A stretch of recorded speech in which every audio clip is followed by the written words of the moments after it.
Hi, ഇന്ന് ഞാൻ കാണിക്കുന്ന റെസിപ്പി ഡക്ക് പെപ്പർ ഫ്രൈ ആണ്. നല്ല ടേസ്റ്റാണ്. പൊതുവേ താറാവിനൊരു പ്രത്യേക ടേസ്റ്റാണല്ലോ. അപ്പോൾ ഇത് നമ്മൾ കുരുമുളകാണ് കൂടുതൽ ഇത് ചേർക്കുന്നത്, അതുകൊണ്ട് തന്നെ നല്ല ടേസ്റ്റാണ്. എല്ലാവരും ട്രൈ ചെയ്ത് നോക്കണം. അപ്പോൾ നമുക്ക് എങ്ങനെ ഉണ്ടാക്കണേ നോക്കാം. ഒരു 1.5 കിലോളം താറാവ് ഇറച്ചി കഴുകി വൃത്തിയാക്കിയത് സ്കിന്നോട് കൂടിയിട്ടാണ് ഞാൻ എടുത്തിരിക്കുന്നത്. പിന്നെ അതുപോലെ തന്നെ ആവശ്യത്തിന് ഉപ്പ്, പിന്നെ അതുപോലെ മഞ്ഞൾപ്പൊടി ഇത്രയും ചേർക്കുക. ഇനി നമുക്ക് ആവശ്യത്തിന് ബാക്കിയുള്ള പൊടികൾ കൂടി ചേർത്ത് കൊടുക്കാം. അതായത് മല്ലിപ്പൊടി 1 ടേബിൾ സ്പൂൺ. മല്ലിപ്പൊടി ശരിക്കും നമ്മളിതിൽ കുറച്ച് കൂടുതൽ ആഡ് ചെയ്യുന്നുണ്ട്. പിന്നെ അതുപോലെ തന്നെ ഗരം മസാലപ്പൊടി ഞാൻ വീട്ടിൽ പൊടിച്ചതാണ്. അതിൻ്റെ റെസിപ്പി ഓൾറെഡി അപ്ലോഡ് ചെയ്തിട്ടുണ്ട്. വേണമെങ്കിൽ ഡിസ്ക്രിപ്ഷൻ ബോക്സിൽ അതിൻ്റെ ലിങ്ക് കൊടുക്കാം. പിന്നെ കുരുമുളക് പൊടി 1/2 ടേബിൾ സ്പൂൺ. അപ്പോൾ കുരുമുളക് അപ്പം തന്നെ നമ്മൾ ഇൻസ്റ്റൻ്റായിട്ട് പൊടിച്ചെടുക്കുന്നതാണ്. പൊടിച്ച് വെച്ച കുരുമുളക് പൊടിയേക്കാളും കൂടുതൽ അപ്പം തന്നെ ഇൻസ്റ്റൻ്റായിട്ട് പൊടിക്കുന്നതാണ്. അങ്ങനെ ചെയ്യാൻ ശ്രദ്ധിക്കുക.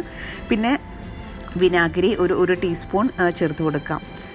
അപ്പോൾ ഇത്രയുമാണ് നമ്മൾ ആദ്യം ചേർത്ത് കൊടുക്കുന്നത്. പിന്നെ അതിലേക്ക് കറിവേപ്പില, കുറച്ച് സർവ്വസുഗന്ധിയുടെ ഇലയുണ്ടല്ലോ, ബേ ലീഫിൻ്റെ, അതിൻ്റെ ഇല, പിന്നെ ഇഞ്ചി വെളുത്തുള്ളി ഒരുമിച്ച് ചതച്ചതിൻ്റെ പേസ്റ്റ്, ഇത്രയും കാര്യങ്ങൾ കൂടി ചേർത്ത് നല്ലതുപോലെ നമ്മൾ മിക്സ് ചെയ്തെടുക്കാൻ പോവുകയാണ്. അപ്പം ഞാൻ ഒന്നുകൂടി പറയാം. നമ്മളിതിലേക്ക് താറാവ്, ഉപ്പ്, മഞ്ഞൾപ്പൊടി, മല്ലിപ്പൊടി, ഗരം മസാലപ്പൊടി, കുരുമുളക് പൊടി, കറിവേപ്പില, ബേ ലീഫ്, പിന്നെ ഇഞ്ചി വെളുത്തുള്ളി ചതച്ചത്, പിന്നെ കുറച്ച് വിനാഗിരിയും ചേർത്ത് നമുക്ക് ഒരു 30 മിനിറ്റ് മാരിനേറ്റ് ചെയ്ത് വെക്കാം. ഒരു 1/4 ഗ്ലാസ്സോളം വെള്ളം ചേർത്ത് കുക്കറിലാണ് ഇത് വേവിച്ചെടുക്കുന്നത്. താറാവിന് അറിയാലോ, നല്ല വേവാണ്. ഒരു 3 വിസിൽ വരെ വരുന്നവരെ നമ്മൾ വേവിച്ചെടുത്തു. ഇതുകൊണ്ട് വെന്ത താറാവാണ്. 1/4 വേവായിട്ടുണ്ട് താറാവിന്. ആ ഒരു പാകത്തിൽ നമുക്ക് കുക്കർ തുറന്ന് എടുക്കാവുന്നതാണ്. ഇനി ഞാനിവിടെ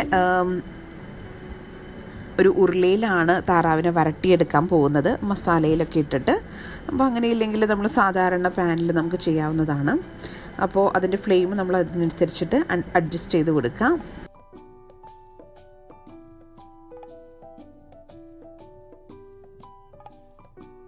ആദ്യം ഉരുളി ചൂടായി വരുമ്പോൾ നമുക്കതിലേക്ക് വെളിച്ചെണ്ണ ചേർത്ത് കൊടുക്കാം. പിന്നെ അതിലേക്ക് ഇഞ്ചി ചെറുതാക്കി ഇങ്ങനെ നീളത്തിൽ സ്ലൈസ് ചെയ്തരിഞ്ഞതാണ്. പിന്നെ അതുപോലെ അതിലേക്ക് വെളുത്തുള്ളി സ്ലൈസ് ചെയ്തരിഞ്ഞത്,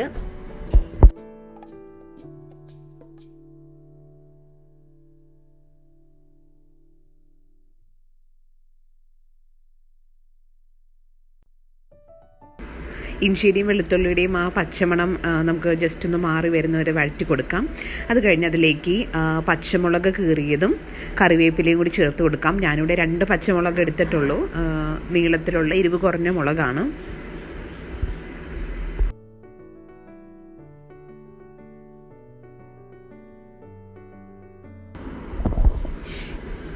ഇനി അതിലേക്ക് നമുക്ക് ചുവന്നുള്ളി ചെറുതായി അരിഞ്ഞ് വെച്ചത് ചേർത്ത് കൊടുക്കാം. ഏകദേശം ഒരു 1/4 കിലോളം ചുവന്നുള്ളി ചെറുതാക്കി അരിഞ്ഞ് ചേർത്ത് കൊടുക്കുന്നുണ്ട്. നമ്മളെടുക്കുന്ന താറാവിൻ്റെ ക്വാണ്ടിറ്റി അനുസരിച്ച് നമുക്ക് മാറ്റി കൊടുക്കാം. ചെറിയുള്ളി ആകുമ്പോൾ കുറച്ചുകൂടി ടേസ്റ്റിയാണ് സവോളേനേക്കാളും. നല്ലതുപോലെ ഒന്ന് വഴറ്റി അതൊന്ന് വാടി വരുന്നത് വരെ നമുക്ക് വഴറ്റി കൊടുക്കാം.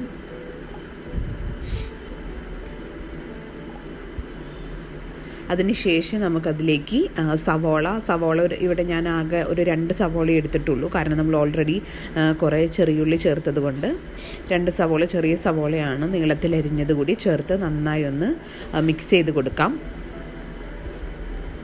നന്നായി ഒന്ന് വഴറ്റിയെടുക്കണം. സവോളയും ചെറിയുള്ളിയും എല്ലാം കൂടിയിട്ട് നന്നായി ഒന്ന് വഴണ്ടി വരുന്നത് വരെ നമുക്ക് മിക്സ് ചെയ്ത് കൊടുക്കാം.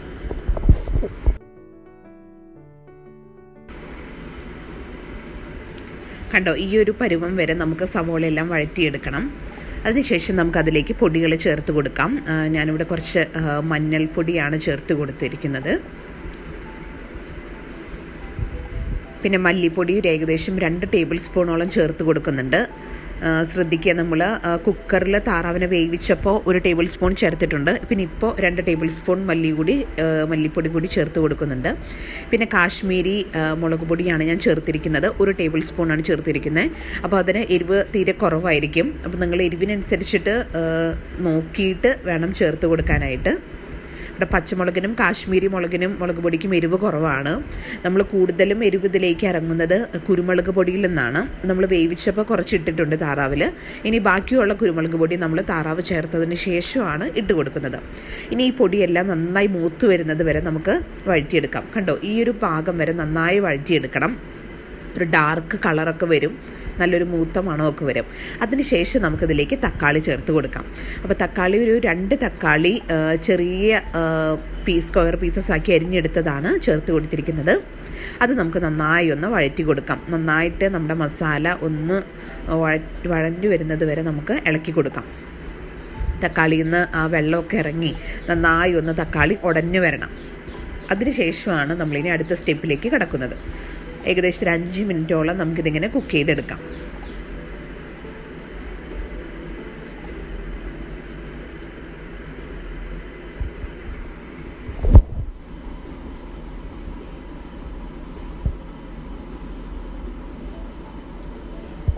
ഇനി നമുക്ക് താറാവിനെ ചേർത്ത് കൊടുക്കാം. നമ്മൾ കുക്കറിൽ ആ താറാവിനെ വേവിച്ച് ആ ഫുൾ ഗ്രേവി അടക്കമാണ് നമ്മൾ ചേർത്ത് കൊടുക്കുന്നത്. വെള്ളം ചേർത്ത് കൊടുക്കണം നിർബന്ധമായിട്ടും, കാരണം വെള്ളത്തിലാണ് നമ്മൾ ആഡ് ചെയ്ത ആ മസാല എല്ലാം ഉള്ളത്. പിന്നെ നമ്മൾ താറാവിൻ്റെ ആ ചെറിയ നെയ്യും എല്ലാതും ആ വെള്ളത്തിലുള്ള, അപ്പോൾ അത് മുഴുവനോട് കൂടി ചേർത്ത് കൊടുക്കുക. നന്നായി ഇളക്കി കൊടുക്കാം. അപ്പോൾ ആ വെള്ളം ഉണ്ടെന്ന് വിചാരിച്ച് വിഷമിക്കേണ്ട ആവശ്യമൊന്നുമില്ല. നമ്മളത് വറ്റിച്ചെടുക്കുകയാണ് ചെയ്യുന്നത്. എന്നാലും നല്ല ആ ഗ്രേവി നല്ല തിക്കായിട്ട് വരും. ഭയങ്കര ടേസ്റ്റാണ് ആ താറാവിൻ്റെ നെയ്യും എല്ലാം അടക്കം. ശരിക്കും നമ്മൾ ബാക്കിയുള്ള മീറ്റിനേക്കാളും ഒക്കെ അത്യാവശ്യം ഹെൽത്തിയാണ് താറാവ് എന്ന് പറയുന്നത്. താറാവിൻ്റെ നെയ്യായാലും നമ്മൾ റെഡ് മീറ്റിൻ്റെ പോലെ അത്രയും അൺഹെൽത്തി ഒന്നുമല്ല. ഇനി നമ്മൾ നന്നായി ഒന്ന് തിളച്ച് വരുമ്പോൾ അതിലേക്ക് കുറച്ചുകൂടി മല്ലിപ്പൊടിയും കുരുമുളക് പൊടിയും ആവശ്യത്തിന് ഉപ്പും കൂടി ചേർത്ത് കൊടുക്കുന്നുണ്ട്. നമ്മൾ എരിവ് നോക്കിയിട്ട് ഇതെല്ലാം ചേർത്ത് കൊടുക്കാം. അതായത് എരിവ് കുറവാണെങ്കിൽ മാത്രം കുരുമുളക് പൊടി കൂടുതൽ ചേർക്കാം. അതുപോലെ തന്നെ ഉപ്പ് അധികം കുറവാണെങ്കിലും ഉപ്പും കൂടി ചേർത്ത് കൊടുക്കും. ഇപ്പം ഞാൻ നോക്കിയപ്പോൾ ഇവിടെ ഉപ്പ് കുറവാണ്, അതുകൊണ്ടാണ് ഉപ്പും കൂടി കുറച്ച് ചേർത്ത് കൊടുക്കുന്നത്. ഇനി നല്ല ഹൈ ഫ്ലെയിമിൽ നമുക്ക് വെക്കാം. നന്നായിട്ട് ഒന്ന് എല്ലാം കൂടി നന്നായി മിക്സ് ചെയ്തെടുക്കുക. കണ്ടോ, അതിലുള്ള താറാവിൽ നിന്ന് ഇറങ്ങിയ വെള്ളമെല്ലാം നമ്മളിനി വറ്റിച്ചെടുക്കുകയാണ് ചെയ്യുന്നത്. നന്നായി ഒന്ന് ഇളക്കി കൊടുത്ത് ആ പൊടിയെല്ലാം എല്ലാ സൈഡിലേക്കും പിടിച്ചതിന് ശേഷം നമുക്ക് നന്നായിട്ട് തീ നന്നായി കത്തിച്ചു കൊടുക്കാം. അപ്പോൾ ഫ്ലെയിം നമ്മൾ ഗ്യാസ് സ്റ്റൗവിലാണ് വെക്കുന്നതെന്ന് വെച്ചാൽ ഹൈ ഫ്ലെയിമിൽ വെക്കുക.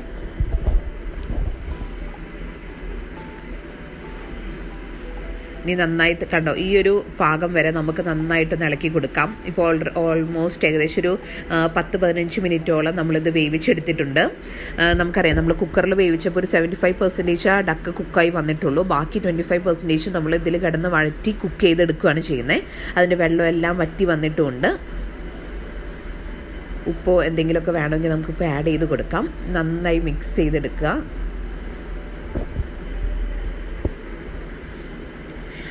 അടിയിൽ പിടിക്കാതിരിക്കാനായിട്ട് നന്നായിട്ടൊന്ന് ഇളക്കി കൊടുക്കണം. കണ്ടോ, ഇവിടെ ഇപ്പോൾ അതിൻ്റെ വെള്ളമൊക്കെ വറ്റി നെയ്യ് ഊറി വരുന്നുണ്ട്. മസാല കുറച്ചും കൂടി തിക്കായി നല്ല സൂപ്പറായിട്ട് വന്നിട്ടുണ്ട് നമ്മുടെ താറാവ് റോസ്റ്റ്. ഇനി നമുക്ക് അടുപ്പിൽ നിന്ന് മാറ്റി വയ്ക്കാം. ചൂടോടുകൂടി നമുക്ക് സെർവ് ചെയ്യാം. ഭയങ്കര ടേസ്റ്റാണ്. ശരിക്കും കൂടുതലും കുരുമുളകിൻ്റെ എരിവിലാണ് ഈ താറാവിൻ്റെ സ്പൈസിനെസ് ഒക്കെ ഇരിക്കുന്നത്. ഭയങ്കര ടേസ്റ്റാണ്. എല്ലാവരും ട്രൈ ചെയ്ത് നോക്കണം. ഇങ്ങനെ വെച്ച് നോക്കുക കേട്ടോ.